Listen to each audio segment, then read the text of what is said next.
Hi everyone. Hi everyone. My name is Shivam Singh. I welcome you all on my YouTube channel UPSC Feed. Today I am here to tell about rules to get disability certificate because government has introduced some changes in rules to get disability certificate and what types of the new guidelines that has been introduced by the government regarding rules to get disability certificate. So मैं आज आपको disability certificate में जो पिछले week में जो changes हुए थे, क्या गवर्नमेंट ने दो नए गाइडलाइन उसमें जो इंट्रोड्यूस किए हैं रिगार्डिंग रूल 17 और 18, इसके बारे में हम जो है एक एनालिसिस करेंगे इस आर्टिकल का, जो कि आज इंडियन एक्सप्रेस में आया हुआ था ये आर्टिकल जो है।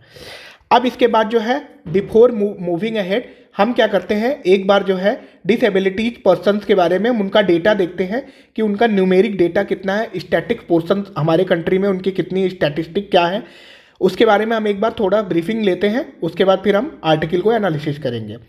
तो मोदी जी जो है हमारे प्रधानमंत्री जी जो उन्होंने डिसेबिलिटीज पर्सन को दिव्यांगजन बोला है।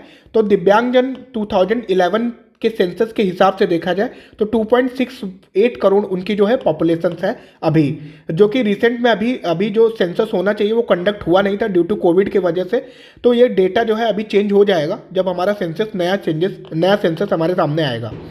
अगर हमें 2.68 करोड़ की पॉपुलेशन को परसेंटेज वाइज देखें कि हमारी कंट्री के परसेंटेज में इनका कितना वैल्यू है, तो 2.21% इनका नंबर है डिसेबिलिटीज पर्सनस का। उसके बाद अगर हम WHO की रिपोर्ट देखें तो ग्लोबली जो है 1.3 बिलियन इनकी पॉपुलेशन है, 1.3 बिलियन। और अगर परसेंटेज वाइज बात करें तो 16% है, मीन्स हर 6 में से एक आदमी जो है डिसेबल्स है ग्लोबली अगर डेटा जाए। अब इसके बाद सेकेंड ये बोलता है कि some person with disability die up to 20 year earlier than those with without disability. बात भी सही है क्योंकि इनका इम्यूनो सिस्टम कंप्रोमाइज होता है, हेल्थ फिटनेस इनका एक चैलेंज होता है इनके लिए जो है, तो इनकी डेथ जो है 20 ईयर्स पहले ही हो जाती है नॉर्मल पर्सन के कंपेयर में। अब इनके पास सबसे जो है प्रॉब्लम जो है चैलेंजिंग होता है डिप्रेशन का, अस्थमा का, डायबिटीज का, स्ट्रोक का और मोटापा। ओबेसिटी मतलब मोटापा एंड पुअर ओरल हेल्थ, ये इनके लिए जो है सबसे बड़ा चैलेंज होता है। और उसके बाद जो है ये हेल्थ इनइक्विटीज भी फेस करते हैं। और इसके बाद सबसे बड़ा प्रॉब्लम्स है कि इनको ट्रांसपोर्टेशन में जो है नॉर्मल पर्सन से 15 टाइम्स ज़्यादा जो है इनको डिफ़िकल्टीज फेस करनी पड़ती है। Why 15 time difficulty? Like at suppose that कि हमारा जो हमारी गवर्नमेंट की जो इंफ्रास्ट्रक्चर है, जो गवर्नमेंट मेड करती है ना, on basis of some model like जैसे बोट मॉडल, हाइब्रिड मॉडल, तो इन पे हम अपने इंफ्रास्ट्रक्चर बनाते हैं अपने यहाँ कंट्री का, लेकिन हमारा जो इंफ्रास्ट्रक्चर हर जगह इनके लिए जो है सूटेबल नहीं है। लाइक अगर हम बात करें जैसे मेट्रो, मॉल्स, उसके बाद रेलवे स्टेशन, रोडवेज, उनमें इनके लिए जो है रैंपिंग की व्यवस्था करी रहती है। तो रैंपिंग के वजह से इनका जो है एक्सेसिबिलिटी जो है बढ़ जाती है, बट हर जगह वो इंफ्रास्ट्रक्चर अवेलेबल नहीं है, जिसके वजह से इनको जो है सीवियर कॉन्सिक्वेंसेस समटाइम जो है फेस करना पड़ता है। उसके बाद हेल्थ इनइक्विटीज जिस इनके सामने जैसे सोशल स्टिग्मा, सोशल चैलेंजेस, आज भी हमारी सोसाइटी समवेयर स्टीरियोटाइप थिंकिंग है। आज भी हमारे पास लिटरेसी रेट हमारे लिए एक बहुत बड़ा चैलेंज है हमारे कंट्री में सामने। तो समवेयर जो है आज भी लोग जो है इनको कहीं ना कहीं जो है एक उस नज़रिए से देखते हैं जिस नज़रिए से जो है इनको नहीं देखा जाना चाहिए, वो इनके लिए एक स्टिग्मा अटैच होता है। पावर्टी इनके साथ जुड़ी होती है, प्रॉब्लम्स होती है, क्योंकि भाई हेल्थ ही चैलेंज है, फिजिकली ये चैलेंज पर्सन है, तो पावर्टी समवेयर कहीं ना कहीं इनके लिए रिलाई करेगी, क्योंकि एजुकेशन चैलेंज है इनके लिए जो है। अभी रिसेंट में एक मूवी आई हुई थी, मैं उसका थोड़ा एक मिनट उसके लिए हम बात करेंगे, श्रीकांत मूवी। तो श्रीकांत मूवी में जो श्रीकांत होता है वो एक फिजिकल चैलेंज पर्सन होता है, but he want to study in higher classes, है ना, सेकेंडरी क्लासेस में वो पढ़ना चाहता है और कॉलेज में वो दाखिला लेना चाहता है।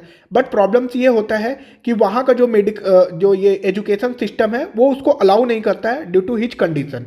तो वहाँ पे श्रीकांत का क्या था, श्रीकांत में जो है उस पिक्चर में जो उनकी मैम थी, मैम ने उसको सपोर्ट किया और वहाँ पे उन्होंने पिटीशन फाइल करते हैं कोर्ट के अंदर और फिर जो है उसको जस्टिस मिलता है।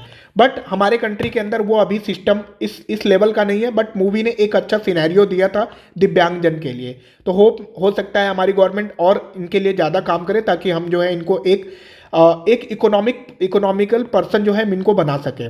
तो अब हम आते हैं आर्टिकल पे, रूल 17 और 18 में क्या क्या चेंजेस जो है इंट्रोड्यूस हुआ था, उसी चेंजेस की हम जो है एनालिसिस करेंगे और देखेंगे कि एग्जाम पर्सपेक्टिव से कितना इंपॉर्टेंट है। देखो इसमें लिखा है कि गवर्नमेंट ने लास्ट वीक जो है नोटिफाइड किया है right of person with disabilities rule, है ना, ये रूल्स के नाम याद कर लेना, right of person with disabilities rule 2024। अब इसमें क्या हुआ, जो चेंजेस इंट्रोड्यूस किए और इसके बाद जो disability certificate and unique disability identity card, जो पोर्टल है वो बनेगा यूनिक डिसेबिलिटी आइडेंटिटी कार्ड, मतलब यूडीआईडी पोर्टल।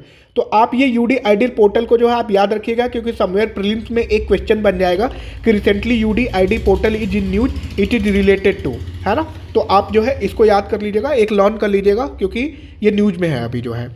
तो अब हम इसमें हुआ क्या था, प्रॉब्लम ये हुई थी कि अभी जो है डीओपीटी ने पूजा खेड़कर के कैंडिडेचर को कैंसिल आउट कर दिया था, क्योंकि प्रॉब्लम्स उनके फॉल्स सर्टिफिकेट पे उठ रहा था, एलिगेशंस लग रहा था उनके ऊपर कि इन्होंने फॉल्स सर्टिफिकेट हासिल करके इन्होंने जो है आईएएस में इन्होंने एग्जाम दिया हुआ है।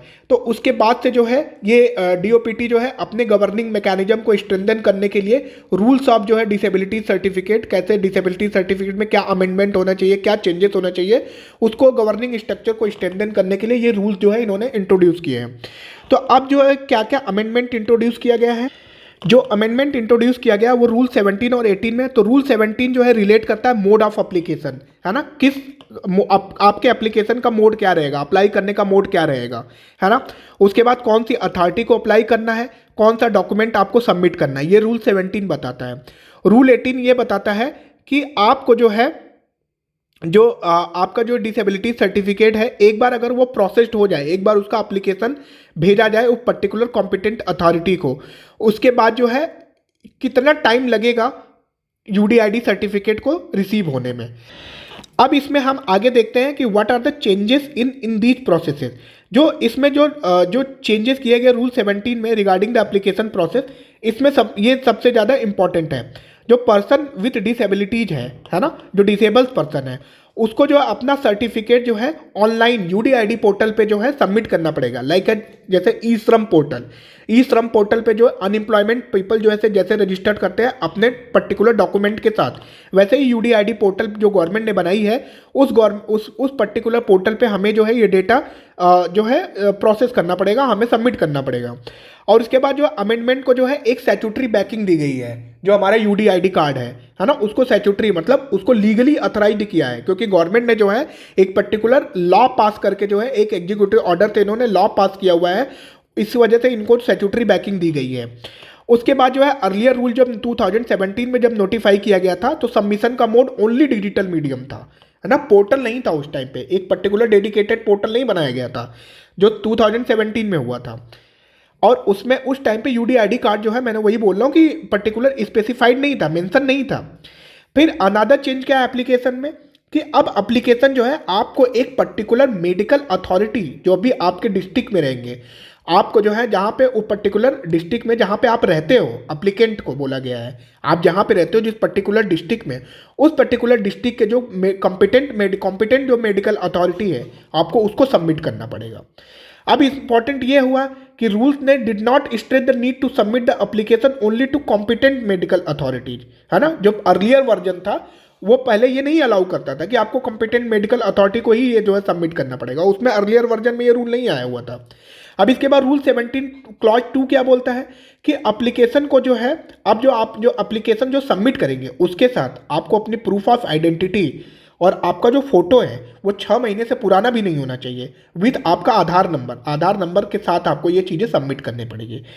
अब जो पहले जो क्या होता था कि पहले जब हम कैसे सबमिट कर रहे होते हैं, पहले सबमिशन में क्या लगता था, पहले जो Aadhaar number along with proof of residence, है ना, और 2 फोटो, यही कि आपको आधार नंबर, आपके रेजिडेंशियल आपका जो प्रूफ था और आपका 2 फोटो, यही एनफ था आपको एप्लीकेशन को प्रोसेस कराने के लिए जो है। पर अब ये रूल जो है चेंज हो गया है। अब इसके बाद जो है अब इसमें जो सर्टिफिकेट अब ये हो गया कि भाई आपने सबमिट कर दिया डॉक्यूमेंट, आपने पर्टिकुलर कॉम्पिटेंट पर्सन को दे दिया। अब इसके बाद जो है सबमिशन के बाद का जो प्रोसेस है वो कम से कम 3 महीने लगेगा। ये सबसे बड़ा चैलेंजेस है कि 3 महीने आपको लगेगा, अर्लियर जो है 1 महीने लग रहा था। अब इसमें प्रॉब्लम्स आ रही है कि भाई ये 3 महीने क्यों लगा। अब ये 3 महीने इस वजह से लगा क्योंकि अब इसमें क्या होगा कि जैसे ही आपको जो है जिस और कॉम्पिटेंट पर्सन को आप वो सबमिट करोगे एप्लीकेशन जो है वो आपका पहले बात फिजिकल एग्जामिनेशन होगा, हॉस्पिटल के पास रिपोर्ट जाएगी, हॉस्पिटल स्क्रूटनाइज करेगा आपकी रिपोर्ट को। इस वजह से ये टाइम लग रहा है कि आपको 3 मंथ में देने के लिए। अर्लियर जो है 1 मंथ, पहले जो है 1 मंथ लगता था। अब इसमें कंसर्न का अराइज हो रहे हैं, है ना। आप अपने जो है मेंस के आंसर में जो ये डेटा आपको लिखना पड़ेगा कि भाई ये तो ठीक था, ये रूल था। अब रूल्स में चैलेंजेस क्या है? चैलेंजेस ये आ रहा है कि जैसे national platform for the right of the disabled, NPRD, ये आप जो है पॉइंट आउट करिएगा, एनपीआरडी। एक चीज़ मैंने आपको बताना भूल गया कि ये जो रूल्स है right of person with disability rule 2024, जो इसमें चेंजेस जो इंट्रोड्यूस हुए हैं, वो चेंजेस जो इंट्रोड्यूस जो है ये वो किसके द्वारा किया गया? वो डिपार्टमेंट का नाम है department of empowerment of person with disabilities. ये आता है under ministry of social justice and empowerment. तो ये इंपॉर्टेंट चीज़ था जो मैं बताना भूल गया था, आप इसको नोट कर लेना। अच्छा, अब इसमें चलते हैं चैलेंजेस वाले पार्ट पे।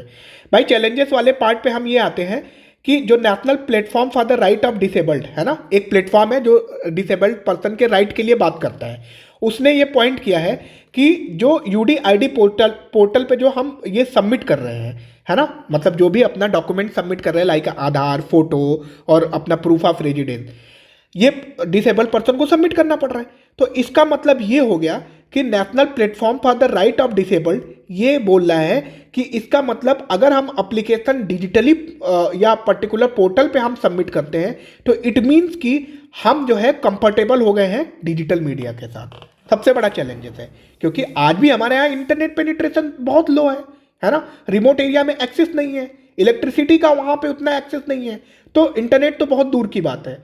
और अपार्ट फ्रॉम दैट जैसे गवर्नमेंट का एक स्कीम है कॉमन सर्विस सेंटर, जिसपे आपको जो है गवर्नमेंट की सारी बेनिफिट वहाँ पे मिलती है, सारे डॉक्यूमेंटेशन वहीं से कराए जाते हैं, डिजिटली एप्लीकेशन वहीं पे फाइल होती है आपकी जो है।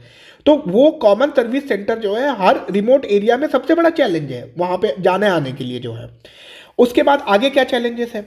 उसके आगे चैलेंजेस है कि जैसे कोई भी जो डिसेबल पर्सन होता था उसको जो है असिस्टेंस प्रोवाइड किया जाता था एक इंडिपेंडेंट मेडिकल एक्सपर्ट का, जो कि एक नॉन प्रॉफिट बॉडी से वो एसोसिएट होते थे, जो उनकी ऑनबोर्डिंग कराने में हेल्प करते थे।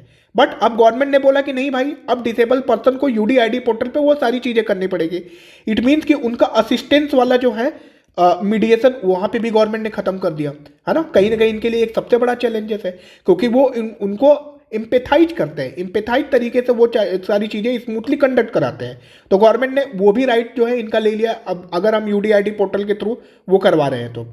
थर्ड क्या हुआ कि जैसे मान लो एक डिसेबल पर्सन है, उसको अर्जेंट में अब अगर कहीं जॉब लग गई, अर्जेंट में किसी स्कूल्स में दाखिला लेना है, अर्जेंट किसी कॉलेज में दाखिला लेना है, तो अगर मान लो एडमिशन लेना है उसको अर्जेंटली, या इंटरव्यू के लिए अपीयर होना है, या डॉक्यूमेंट वेरिफिकेशन के लिए उसको जाना है किसी जॉब के लिए, तो अब वहाँ पे उसके लिए प्रॉब्लम्स आएगी कि जो टाइम फ्रेम का, जो रूल 18 में जो टाइम फ्रेम दिया गया है वो 3 महीने का दिया गया है।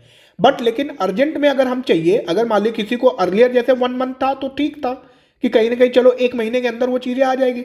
बट अब यहाँ गवर्नमेंट ने उसकी टाइम लिमिट बढ़ा को 3 मंथ कर दिया।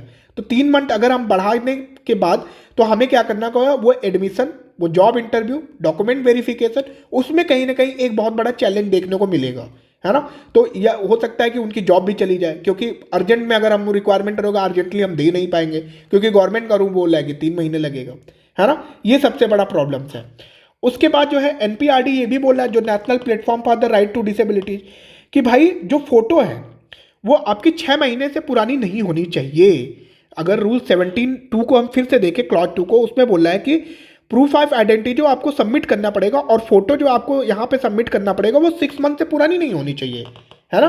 तो अब इसमें सबसे बड़ा प्रॉब्लम्स है कि people who resides in the remote area, who resides in the village area, उनके जहाँ पे मोबिलिटी इतनी आसानी से नहीं है, ट्रांसपोर्टेशन इतना नहीं है, इंफ्रास्ट्रक्चर नहीं है, वहाँ पे उस रिमोट एरिया के लिए इनके लिए सबसे बड़ा चैलेंज पार्ट बन जाएगा। तो गवर्नमेंट को इस चीज़ को समझना पड़ेगा कि भाई हमने अभी जो चीज़ें, जो भी अमेंडमेंट जो इंट्रोड्यूस किए हैं, उनका इंक्लूसिविटी लास्ट माइल पीपल को कितना अफेक्ट कर रही है, इंक्लूसिविटी है या नहीं है। तो गवर्नमेंट ने इस चीज़ को ध्यान शायद नहीं दिया होगा, जो कि national platform of right with disabilities इन चीज़ों को, चैलेंज को वो जो है सामने बता रही है जो है। तो ये चैलेंजेस था और ये रूल 17 क्लॉज 2 को भी मैंने डिस्कस किया, रूल 18 को भी डिस्कस किया। तो आई होप आपको ये समझ में आया होगा और अगर आपके पास कोई भी हो आसपास जो है कोई भी दिव्यांगजन हो, आप उनको ये अवेयर भी करिएगा और आप उनकी हेल्प करिएगा अगर उनको सर्टिफिकेट बनवाने में कोई इशू आएगा। तो ये यूपीएससी के पॉइंट ऑफ व्यू से हमने चैलेंजेस देख लिया और क्या क्या नए नए रूल्स में जो है अमेंडमेंट आए। तो थैंक यू गाइज, आप इस वीडियो को लाइक एंड सब्सक्राइब कर दीजिएगा। Thank you everyone.